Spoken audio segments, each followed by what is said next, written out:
कर्तव्य से बड़ा कुछ भी नहीं है। ये कहानी ऐसे ही राजा हरिश्चंद्र की है, जिन्होंने शमशान में पुत्र के अंतिम संस्कार के लिए मांगा था पत्नी से धन।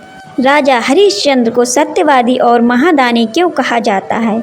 सत्य के लिए छोड़ दिया था राजपाट और परिवार। सत्य की चर्चा जब भी की जाती है, राजा हरिश्चंद्र का नाम जरूर लिया जाता है। राजा हरिश्चंद्र सच बोलने और वचन का पालन करने के लिए प्रसिद्ध थे।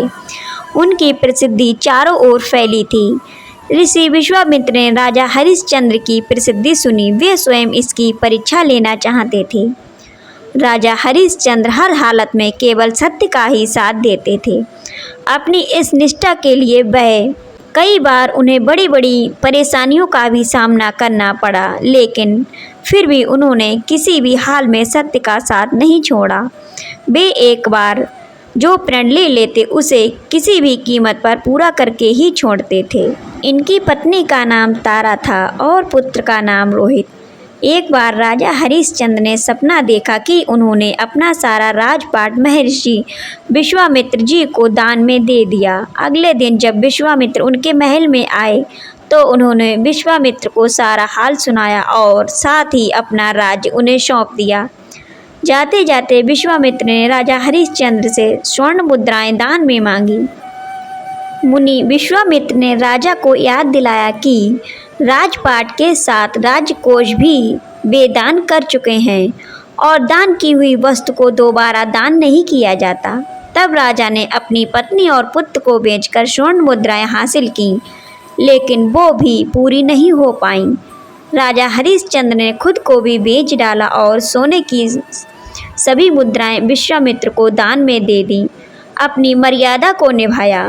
राजा हरिश्चंद्र ने खुद को जहां बेचा था वह शमशान का चांडाल था, जो शवदाह के लिए आए मृतक के परिजनों से लेकर उन्हें अंतिम संस्कार करने देता था। एक दिन सर्प के काटने से उनके पुत्र की मृत्यु हो गई तो पत्नी तारा अपने पुत्र को शमशान में अंतिम क्रिया के लिए लेकर गईं। वहां पर राजा ने रानी से कर के लिए आदेश दिया। तभी रानी ने अपनी साड़ी को फाड़ कर चुकाना चाहा। आसमान में बिजली चमकी तो उस बिजली की रोशनी में हरिश्चंद्र को उस अबला स्त्री का चेहरा नजर आया। वह स्त्री उनकी पत्नी तारामती थी और उनके हाथ में उनके पुत्र रोहित का शव था। अपनी पत्नी की यह दशा देख पुत्र के शव को देखकर हरिश्चंद्र बेहद भावुक हो उठे। उस दिन उनका एकादशी का व्रत भी था और परिवार की इस हालत ने उन्हें हिलाकर रख दिया। उनकी आंखों में आंसू भरे थे, लेकिन फिर भी वह अपने कर्तव्य की रक्षा के लिए आतुर थे। भारी मन से उन्होंने अपनी पत्नी से कहा कि जिस सत्य की रक्षा के लिए उन्होंने अपना महल राजपाट तक त्याग दिया, स्वयं और उनके परिवार को बेच दिया, आज उसी सत्य की रक्षा की घड़ी है।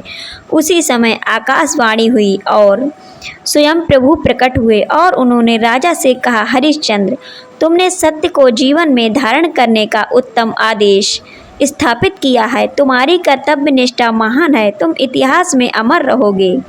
हरिश्चंद्र ने कहा, अगर वाकई में मेरी कर्तव्य निष्ठा और सत्य के प्रति समर्पण सही है तो कृपया इस स्त्री के पुत्र को जीवन दान दीजिए।